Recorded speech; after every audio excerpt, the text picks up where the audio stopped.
This video is sponsored by WeGuard.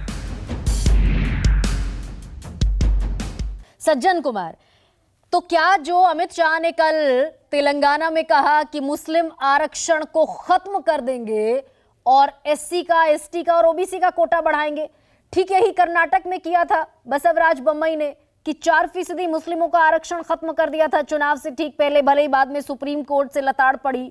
तो क्या ये 80-20 करने की कोशिश है क्या? और वही हिंदुत्व के मोर्चे पर ओबीसी पर जो असहजता है, जो एक डिलेमा की स्थिति है, उसको यहां 80-20 से काटने की कोशिश 2024 के हवाले से दिख रही है।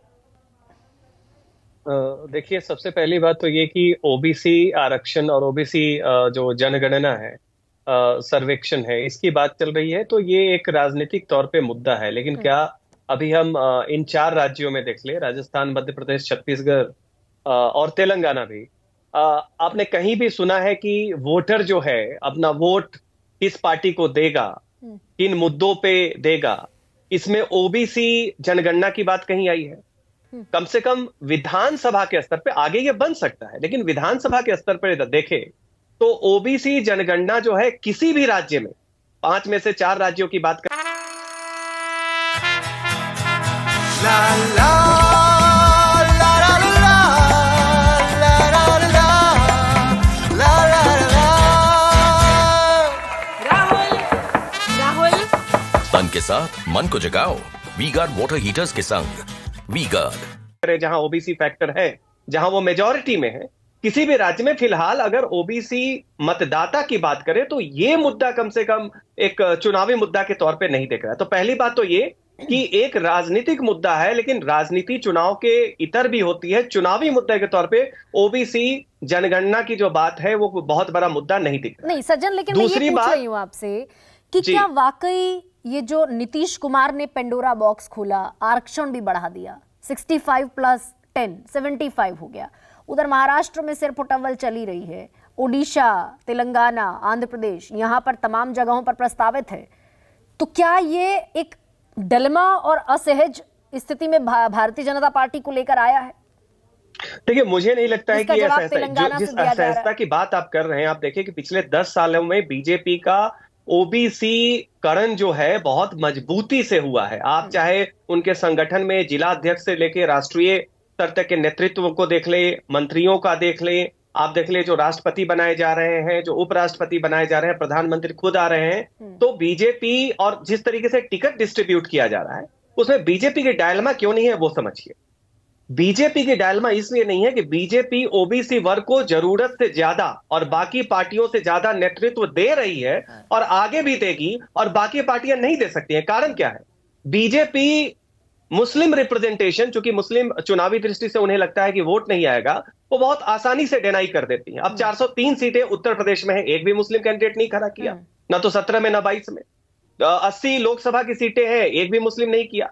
तो ये जो एक्स्ट्रा सीट बीजेपी के पास बचता है उसमें बीजेपी ओबीसी को ज्यादा प्रतिनिधित्व तो देती है, लेकिन उसके एवज में उन्हें जो बाकी सवर्ण मतदाता हैं उनकी सीटें कम करने की बहुत ज्यादा जरूरत पड़ती नहीं है, थोड़ी बहुत पड़ती है। रही बात जो बीजेपी का कोर वोटर है, सवर्ण वोटर, उसे अच्छी तरीके से पता है कि जो ओबीसी वर्ग है उसमें 2 तरह की पार्टी है। एक सवर्ण विरोधी पार्टी, ओबीसी के एम्पावरमेंट से ज्यादा आप राजद वगैरह की मानसिकता देखें तो वो तो सामंती पिछड़ेवाद की बात करते हैं, क्योंकि यादव के अलावे या बाकी दबंग पिछड़ों के अलावे जो कमजोर ओबीसी हैं उनको लेके तो उनका बहुत ही समता मूलक रवैया नहीं है। तो ये जो एक प्रक्रिया है, आप देखें कि जो सवर्ण मतदाता है उन्हें पता है कि बीजेपी में कल की तारीख में और भी ओबीसी प्रतिनिधित्व होगा, तो ये सवर्ण को लेके एक बहुत ही विरोध की मानसिकता नहीं रहते हैं। तो हमें लगता है ऑलरेडी बीजेपी का ओबीसीकरण हो चुका है। नहीं तो सबसे ज्यादा संगठन और चुनावी दृष्टि से सज्जन फिर वही मसला आकर खड़ा होता है। देखिए, आपने दोनों चीजें साफ कर दी कि मुस्लिम वोट भी नहीं चाहिए और मुस्लिम कैंडिडेट भी खड़ा नहीं करते, यानी कि वो 80-20 की परिपाटी पर हैं, जैसे समीर जी कह रहे हैं। लेकिन इधर जो एक ओबीसी का आप कह रहे हैं कि रिप्रेजेंटेशन तो दे रहे हैं, लेकिन फिर जाति बीजेपी की दुविधा नहीं होगी क्योंकि ओबीसी का प्रतिनिधित्व बढ़ाने से क्लासिफिकेशन हो जाएगा।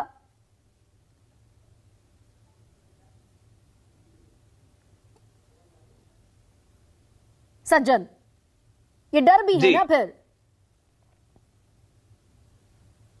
जी, मैं आपका सवाल नहीं सुन पाया, एक बार फिर से दोहरा दें। नहीं, देखिए आपने कहा कि मुस्लिम कैंडिडेट खड़ा नहीं किया, ये होता है, हर दफा होता है, उत्तर प्रदेश में भी हुआ, इस बार के चुनाव में भी हो रहा है।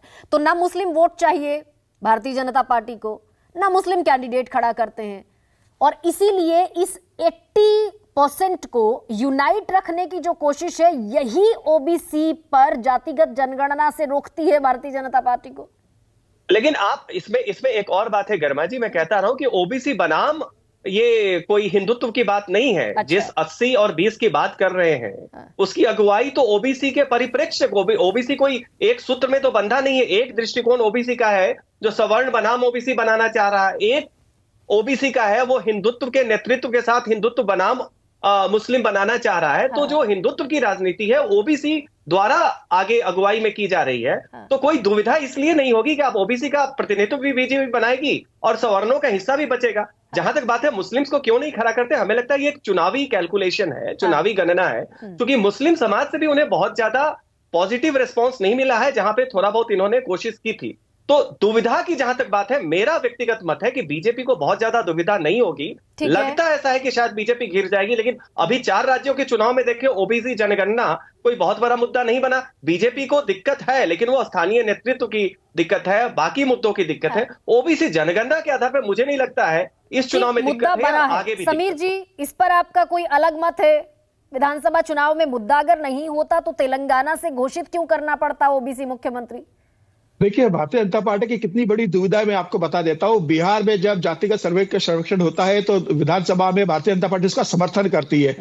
उड़ीसा में जब नवीन पटनायक कहते हैं कि वो ओबीसी सर्वे करवाएंगे तो भारतीय जनता पार्टी विरोध करती है। वो पश्चिम बंगाल में भारतीय जनता पार्टी के प्रदेश अध्यक्ष पूर्व प्रदेश अध्यक्ष दिलीप घोष और अभी के प्रदेश अध्यक्ष ममता बनर्जी को चिट्ठी लिखते हैं कि आप जातिगत सर्वेक्षण आपके प्रदेश में करवाइए, हम आपके साथ में हैं, हम चाहते हैं कि प्रदेश में सर्वेक्षण हो। महाराष्ट्र में देवेंद्र फडणवीस कहते हैं कि जातिगत सर्वेक्षण होना चाहिए। हम छगन भुजबल और अजित पवार की बात का समर्थन करते हैं। हरियाणा में भी इस बात का समर्थन किया जा रहा है। मुझे ऐसा लग रहा है कि भारतीय जनता पार्टी के स्टेट लीडर स्टेट के अंदर जैसी स्थिति है उसके हिसाब से निर्णय ले रहे हैं।